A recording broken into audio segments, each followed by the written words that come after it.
आखिर जिस धनुष को प्रभु श्री राम ने तोड़ा था वह धनुष महाराज जनक जी को कैसे प्राप्त हुआ था?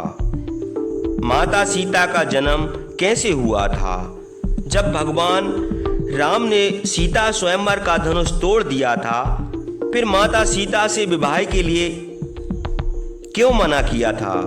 तो आइए हम सुनते हैं छोटे से प्रसंग के माध्यम से। वीडियो को अंत तक पूरा जरूर देखिए। लक्ष्मी स्वरूपा माता सीता हाथ जोड़कर अनुसुईया के पास बैठी हुई थी। तब दृढ़व्रता अनुसुईया ने सीता के मुंह से प्रिय बातें सुनने के लिए उनसे पूछा, सीता, मैंने सुना है यशस्वी रामचंद्र ने स्वयंवर में तुमको प्राप्त किया है। मैं वह वृतांत विस्तार के साथ सुनना चाहती हूँ। यद्यप तुम अपने विवाह का पूरा वृतांत मुझसे कहो। धर्मचारिणी अनुसुईया की यह बात सुनकर, अच्छा सुनिए, यह कहकर सीता अपने स्वयंवर का हाल कहने लगी। धर्म के जानकार महाबली जनक मिथिला देश के राजा हैं। वे क्षत्रिय धर्म के अनुसार पृथ्वी का शासन करते हैं। उन्होंने एक बार यज्ञ करके हल से पृथ्वी को जोता था। उसी समय पृथ्वी फोड़कर राजा जनक की कन्या स्वरूप मैं निकली हूं। जब राजा जनक खेत की मिट्टी अपने हाथ से बराबर करने लगे, तब मुझे देखकर बड़े चकित हुए। मेरे शरीर भर में धूली लगी हुई थी। उनके कोई संतान नहीं थी, इसलिए बड़े स्नेह से यह मेरी कन्या है यह कहकर मुझे गोद में उठा लिया। समय मनुष्य की बोली के समान आकाश वाणी हुई, राजन, यह कन्या तुम्हारे खेत में उत्पन्न हुई है, अतएव धर्म के अनुसार तुम्हारी पुत्री है। यह आकाशवाणी सुनकर धर्मात्मा पिता राजा जनक बड़े प्रसन्न हुए। मुझे पाकर राजा जनक को बड़ा ऐश्वर्य पाने के समान प्रसन्नता हुई। उन्होंने अविशिष्ट पदार्थ के समान मुझे पुण्य कर्म करने वाली बड़ी रानी को दे दिया। रानी ने अपनी लड़की के समान बड़े प्रेम से मेरा लालन पालन किया। उसके बाद जब मैं विवाह के योग हुई, तब मुझे देखकर धन का नाश होने पर निर्धन मनुष्य के समान मेरे पिता को चिंता हुई, क्योंकि कन्या का पिता चाहे इंद्र के समान भी हो, किंतु वर पक्ष के लोग उसका तिरस्कार करते हैं। राजा जनक उस तिरस्कार की प्राप्ति में विलंब न देखकर चिंता के समुद्र में डूब गए।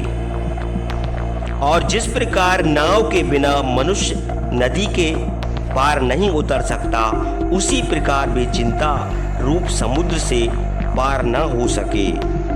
मुझे अयोनिजा जानकर बहुत सोचने पर भी उनको मेरे अनुरूप वर न मिला।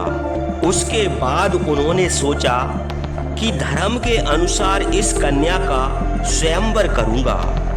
महात्मा वरुण ने राजा जनक के पूर्वज देवराज को देवताओं की प्रार्थना से दक्ष के यज्ञ में शिव की कृपा से प्राप्त श्रेष्ठ धनुष और अक्षय तुनीर दिया था।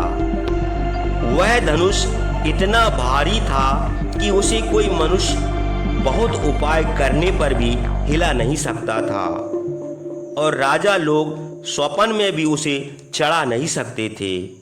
वह धनुष मेरे पिता सत्यवादी राजा जनक को प्राप्त हुआ। फिर उन्होंने राजाओं को निमंत्रण देकर बुलाया और उनसे कहा, आप लोगों में से जो कोई इस धनुष को उठाकर इसकी जया चढ़ा देगा, उसी के साथ मेरी कन्या का विवाह होगा। इसमें कोई संदेह नहीं है। राजाओं ने पर्वत के समान भारी उस धनुष को देखकर उसके उठाने का उद्योग किया, किंतु उसे उठा न सके और प्रणाम करके सब राजा अपने अपने देश को वापस चले गए। उसके बहुत दिनों बाद विश्वामित्र के साथ महातेजस्वी रामचंद्र मेरे पिता का यज्ञ देखने के लिए गए। पिताजी ने सत्य पराक्रमी रामचंद्र, लक्ष्मण और धर्मात्मा विश्वामित्र का यथोचित सम्मान किया। महर्षि विश्वामित्र ने पिताजी से कहा कि ये रामचंद्र और लक्ष्मण राजा दशरथ के पुत्र हैं, आपका धनुष्य देखना चाहते हैं।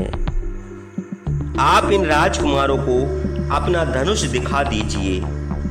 महर्षि विश्वामित्र की यह बात सुनकर मेरे पिता ने वह धनुष मंगा दिया। महाबली रामचंद्र ने दम भर में उस धनुष को उठाकर उसकी जया चढ़ा दी। बड़े वेग से खींचते ही उस भारी धनुष के 2 टुकड़े हो गए। उसके टूटने पर वज्र गिरने का भयंकर शब्द हुआ। तब सत्य प्रतिज्ञ मेरे पिता ने जल का पात्र लेकर रामचंद्र को कन्यादान करने का निश्चय किया, किंतु रामचंद्र ने अपने पिता राजा दशरथ की आज्ञा के बिना विवाह करना स्वीकार नहीं किया। तब पिताजी ने मेरे ससुर वृद्ध राजा दशरथ को बुलवाया और उनकी आज्ञा से रामचंद्र के साथ मेरा विवाह किया। उसके बाद मेरी छोटी बहन उर्मिला का विवाह लक्ष्मण के साथ कर दिया। इस प्रकार स्वयंवर में रामचंद्र के साथ मेरा विवाह हुआ। उस समय से मैं धर्म के अनुसार महापराक्रमी पति रामचंद्र पर अनुरक्त रहती हूँ। सीता के मुंह से उनके स्वयंवर की कथा सुनकर धर्म जानने वाली अनुसुईया ने उनका माथा सूंघकर दोनों हाथ फैलाकर उनको छाती से लगा लिया और उनसे कहा, हे मधुर भाषिणी, तुमने अपने स्वयंवर का वृत्तांत मधुर शब्दों में वर्णन किया है। उसे सुनकर मुझे बड़ी प्रसन्नता हुई है। अब सूर्य अस्त हो गए हैं और रात हो